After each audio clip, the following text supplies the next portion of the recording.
Okay, so this is the last video of 2023, and I decided why not make it one going over the past year, going over the 5 best and also the 5 worst releases that they could have done, right?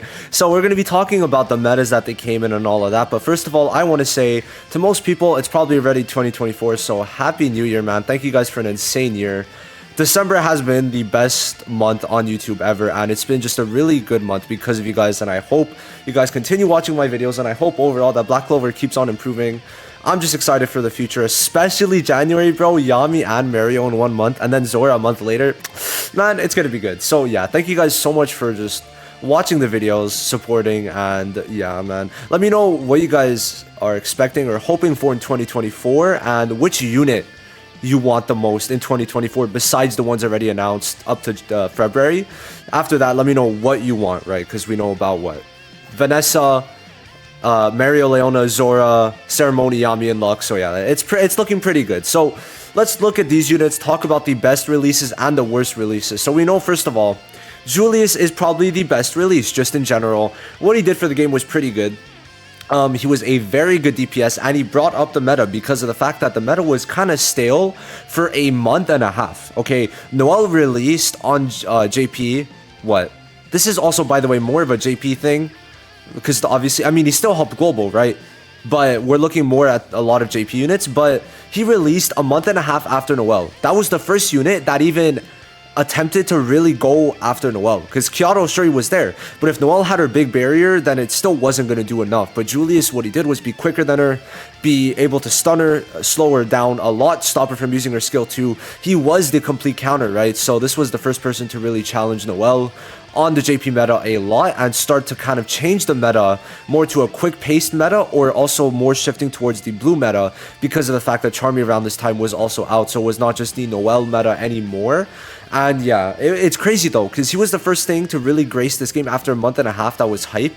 A month and a half. We got Kyoto Kohono, then we got Season 3, and then it was Julius. That is just kind of insane to me, right? So this unit, the GOAT, right? The GOAT. Now, next up, you gotta, this unit, or just in general, there's a lot of lore, I guess, behind why I like this unit. So if we check green DPSs, right? We had so many up to this point, and we needed a new one. We needed one that was able to challenge Julius, and just in general, challenge the blue team, right? Because when you look at it, the blue team is powerful, especially at that point. Fauna came out in, what, Season 6? The blue team was uber powerful, right? We had Noel, Mars, Lotus, Charmy, Charlotte, Julius, William, right? It was so strong. And if we look at the green DPSs, they just didn't contend. They didn't. What? Vanessa, Raya, Licht, I guess Langris too, Jack and what? Well, who was the other one? Oh, Jack and Vanessa. Yeah, those two were just dud releases. But Langris was kind of getting there, but he just wasn't on the level that we got Fauna, right? Fauna was insane for both grinding and also for PvP. Her damage was incredible. So her coming out was great because it allowed us to get a really an actual meta green DPS besides Lichter and Raya for 1 week, because then Noel came out after. So getting Fauna was just really good for that, and also because she came out after the Season 6 Charlotte. And Charlotte on a full green team gives everyone a like 100k a 50 to 60k barrier, right? So, you know, it was quite a crazy time that we got a bunch of green units because, you know, we needed them, especially Fauna being AoE just really helped because she was able to clear blue teams very quick. So yeah, no, also her starting off at 109 speed, it was just a really good time to be alive. You really had to love Fauna, right? Fauna and Julius, you know, 2 great DPSs. But now this is my personal favorite. Okay, as a release, what it did for the meta. Obviously, did I say it's not really like top 5 best units, it's just top 5 releases, right? So why Magna was great is when he came out, he basically solidified Burn in the meta, okay? It allowed Burn to really just excel, okay? When you look at Charmy and Fuegoleon, right? They were good, right? You could have teams with them. There were arguments that they had good teams. But the thing is with only these two is that the damage was not always there. Charmy was good long term, and if she could be used still to this day with any team, right? She works universally, but with Fuego, she did work very well because Fuego removed barriers, right? But then we got Magna. And Magna was just a powerhouse, man. A fucking powerhouse. He removed barriers, got an extra turn on kill, did extra damage per burn, stunned at dupe 2 every time you hit someone with a burn, okay? And he himself couldn't be burned at max dupe. He gave everyone burn just like that, and he started off at what, I think 106 speed. So overall, he was very good for the burn team, and he solidified burn. Because if you put Magna with another burn unit, then it was really good, right? So, you know, overall, you know, you really gotta love it. And yeah, I mean, Magna was really good. So I really do appreciate Magna. I think that they did him very well, and I hope that it just, you know, gets better over time for Burn, especially with Mario Leona. And I mean, yeah, man. Man, when Mario comes out, Magna's gonna be probably even better. Now, Noelle, right? Noelle, why she was really good, okay, is because of the fact that she made it so that the meta went a bit slower, okay? Because at this point, the meta was like very quick games. You know, only quick games, and she was able to make it that DPSs do 40% less damage turn 1, which allowed you to kind of prolong it quick enough. And I think that she overall allowed the blue team to kind of come back into full swing. So like when Noelle came out, right, the blue team was still very strong, but not as strong as it was when Charlotte came out, because just it was becoming more redundant, and you know, people were using other DPSs, stuff like that. So it was like just kind of like that. But with Noelle, it kind of made it that the blue team was very annoying, and a lot of different metas came up. And usually I don't really like to praise the blue team, but at least when Noelle kind of came back into full swing, and she allowed for a lot of other different types of play styles to kind of just pop up. And she was just a kind of universal unit. And this was the start of units just being better in general. This was like the beginning of power creep, if anything. Because, you know, from this point on, power creep kind of has been pretty prevalent. I should probably make a video on power creep itself, but you just look at what she does, being able to reduce SP, taunt, magic attack reduction, reduce damage, reduce SP more. So it was very good, and she is just a nice unit that was able to kind of slow down games a bit, right? Because I think we need a good sweet spot of games not being too long and not being too short, and she kind of gives us that good amount, because at least prolonging it one turn and kind of getting people built up, because with the 40% damage reduction, there's a lot of times you will not kill, right? So there is that. Now the last unit is Charlotte, because she was the whole reason that the green team kind of came into full throttle. Up to this point, the green team was kind of pathetic if we look at it, right? Green units, the only good green unit in PvP was really Radis and Mimosa before Season 6, right? When Season 6 came into play, we got a lot more good green units. We got Langris, who was pretty decent. Then we got Charlotte and Fauna, which allowed the green team to kind of come into effect, which to me is just really nice. And she was just a good addition to many teams and brought forth even new playstyles of just full-on damage reduction, because of the fact that this damage reduction is able to stack with others, because it's not fortify, it's just reduced damage taken title, which means it could stack with different titled damage reductions. So yeah, no, very good, and honestly just insane, right? She is very annoying to play against sometimes, but also the amount of teams that she allows to kind of play with, and it's just, it's nice, right? It's nice. She also isn't super toxic with her barriers unless you're on a full green team, but if you're on a full green team, you're still not like the best team ever, right? Because team comps obviously go very well when there's different colors, but if you're running the full green team, right, you got the barriers, and if not, right, you got the damage reduction and barriers on only the DPSs, which still works out very well, right? And I think that it allowed for a very fun playstyle, right? Now, going on to the worst units, I think these are going to be pretty self-explanatory, but Vanessa, she sucks. Her passive makes it so that unless you're running if you're running a tank, it becomes worthless, right? Because tanks have the lowest speed, and she's like, oh, the person with the lowest speed at the start of a wave can't be hit for 2 turns.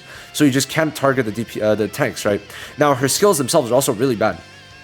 The damage is, like, okay, but then the, like, passives and effects itself. Silence, having a chance to silence skill too. Then Blessing of Protection, maybe healing yourself, right? And then Bleed. Like, I don't know. Vanessa just kind of sucked. The worst DPS ever. Making it so you can't target tanks, and also that her kit itself was bad. And then her do passives were also really bad. Making it that you want to build her with damage resistance / block, but it doesn't even give like that much of a damage increase, because you're like trying to go more for damage resistance, do substats. And then it's like, oh, well, you're not focusing on other things. So, yeah, no, definitely not that good. Then Noelle, for the meta, she was just really bad, right? Really bad. she kind of stunted the meta for a month and a half on JP, and it was not good, right? It was not good, and just in general, even on global, everywhere, it has lasting effects because you kind of power up from this point, and anything else that isn't better is just worthless, right? So it did suck, and getting it so early was like yikes. But I think that for PvE it was great, but for PvP, just if real time was out, this would have been the worst thing ever. Especially now that Charmy's so close after, or sorry, is with Noelle, I should say. The tanking meta or team, I guess, is just so much more annoying. And now that people know that Radis is good, it's just, man, barrier meta is in full throttle. And we need those, we need Season 3 Fuego to come out instantly, man. I'm just saying. So there is that. Man, this unit, too much damage, too much of everything. She was too good for her time. But at least on global, we also sped up Julius. So, you know, we're kind of already getting to that power creep level in Season 5 soon enough, right? So there is that. Now, Vetto, my problem with him is that if we look at it, there was already a Vetto released. And he didn't help the meta at all. Where Fauna was just better, right? Vetto, both Vettos sucked, right? If we look at them, they were both tanks and they both sucked. They both sucked. Okay, so how do you make 2 tanks? 2 of the 6 tanks in the game bad. And especially this Vetto, man. Like, you release a second Vetto, and you're not even going to make him good. He was so unhyped, right? And then, in general, he was just tank, but he had a chance. He had, what, a 70% chance to taunt everyone for 2 turns, having the enhanced taunt. But besides that, he had nothing else. And it's just, I don't know. They should have put this kit and the Red Vetto's kit together, and it would have been so much better. But in general, he just offers he doesn't offer much. I'm just going to say it. He doesn't offer much. His taunts aren't good because of the fact that it's only after everyone has mainly used their barrier / buff skills already. And then, his skill 1 sucks. Then his skill 2 is, like, damage reduction for himself. So they really should have thought before releasing another Vetto, because it just didn't work out. His kit didn't work with the meta, and if he was going to be taunting, he should have been at least a DPS who was able to tank the reverse of Black Asta, who's a tank who could do DPS, because of the fact that it would have helped him a lot more. And we already got 1 defender Vetto, so we should not have gotten another one, especially one who was not really good, contrary to Fauna, which is why she's like really good, and also because she was green, where this Vetto kind of did nothing. I don't know, like if you want an AoE taunt, you go for Mars, I guess. Or you could just use the skill page, because on JP we have that skill page. Where is it? I'm trying to find it. It's the event skill page that you guys don't have but might get very soon. It's this one where it has the guaranteed taunt chance. Now next up, this Yuno, why he's bad is just, we already had a debuff for Yuno, and he just didn't really do much, right? His total silence worked some of the times, but besides that, it didn't really work too much. And, you know, we already had 1 debuff for Yuno, and then the SR is also like semi-debuffing, because he incapacitated, he reduced defense. So like that was most of his kit, right? So having 3 Yunos up to now and not any DPS Yuno was just not really good in general. And he should have been a DPS, because the next Yuno we're going to get is going to be down the line unless it's a seasonal. But we want a canon DPS Yuno, right? Now maybe it's because they want like Spirit Dive to be DPS, but that's in what, another 5 months if they're doing it for 1st anniversary. So I don't really get what they were going for. It just didn't work out. His kit didn't work out. The silences were not really going that crazy. And after using his ult or his combo, if you wanted to, there wasn't much value to him. And like taking use of his the LR passive needed you to be on a full red team, but red team is not exactly that good. There's not many good red units that are good on that team alone, because of the fact that the stamina buff was only for Yuno. So there's not really a point to using it. And if this was maybe AoE with a bit worse conditions, then it would have been maybe better, I guess. And then the last unit was Charmy. Main reason, especially on global, I guess, but even on JP, is that she slowed us down the meta so much. And it's just too much, right? Because the continuous HP recovery she gives is kind of toxic, especially once you get it to 20%.